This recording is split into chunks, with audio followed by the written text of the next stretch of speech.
What is up, YouTube? Welcome back to the channel. As you can tell by the title of the video, you guys voted, I heard it, and I'm here to complete it. We are doing the 50K BULENOX trading challenge. So I've been working on this for quite some time, and I had originally put up a poll on both YouTube and Instagram for you guys to decide whether or not I should be doing this while doing the 25K Apex Daily Series.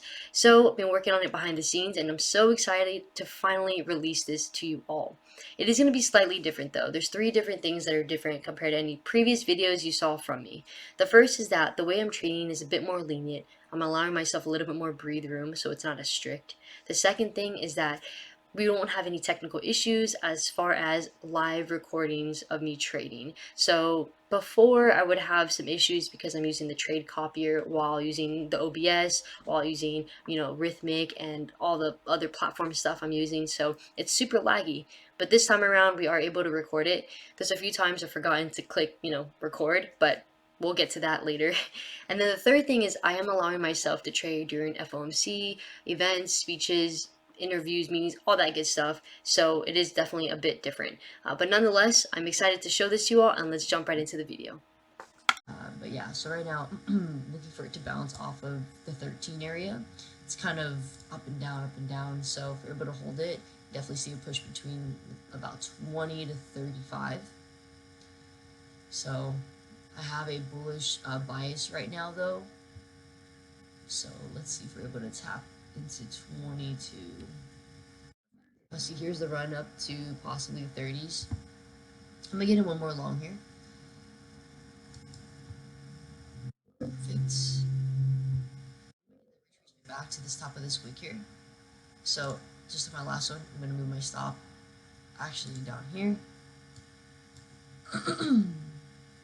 And I actually might take my take profit soon. Take that back also. So here's that 30 one I was just saying. Oh wow, it actually took all those in 30. So I'm gonna get in one long.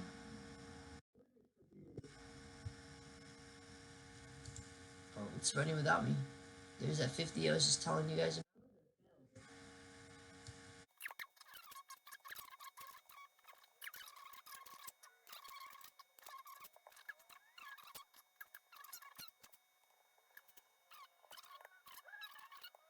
So I decided to split the chart into two separate rectangles to indicate the previous account and then the new active one that I just purchased.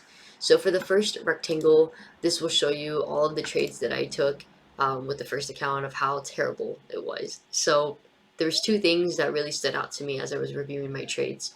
The first was I was going against the trend. Right here, I was fighting this trend, all that. And the reason why was honestly me just hoping that we were going to reverse.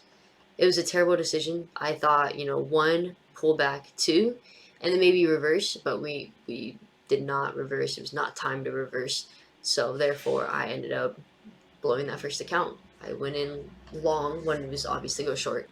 And then the second reason of my blowing up the account was because I had no confirmations. I was really just not only trading on the hopes that we're going to reverse after a two-leg move, but really just praying that we would. There's no confirmation. There was no sign of me to actually push to go long yet. We had a lot of space between EMAs. Like, it wasn't time.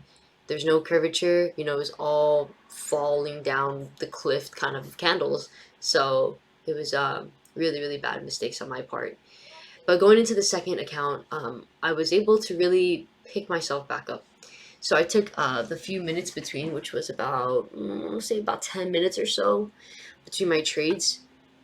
And during that time, I was able to really reevaluate what I was doing and kind of stick it to myself that you are fighting the trend. Let it play out to you. So for this time around, as you guys saw in the live trade, I was able to pick up two trades that ended me on the green.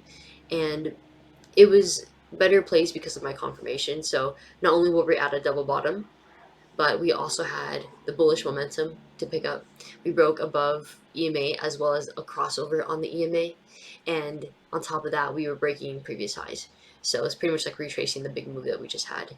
So I wish that I, was as patient as it was the second time around, but it's all good. I mean, everything is a lesson. It's either you earn or you learn, and for my trading, I've definitely come across a common theme of my mistakes as well as things that I've learned a lot that I've been able to apply on my funded account, my other eval accounts. So yeah, that was the trades.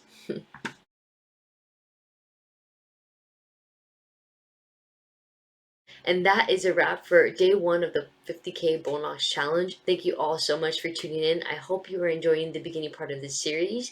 I'm excited for you guys to see the rest of the episodes. And until then, I will see you all in episode 2.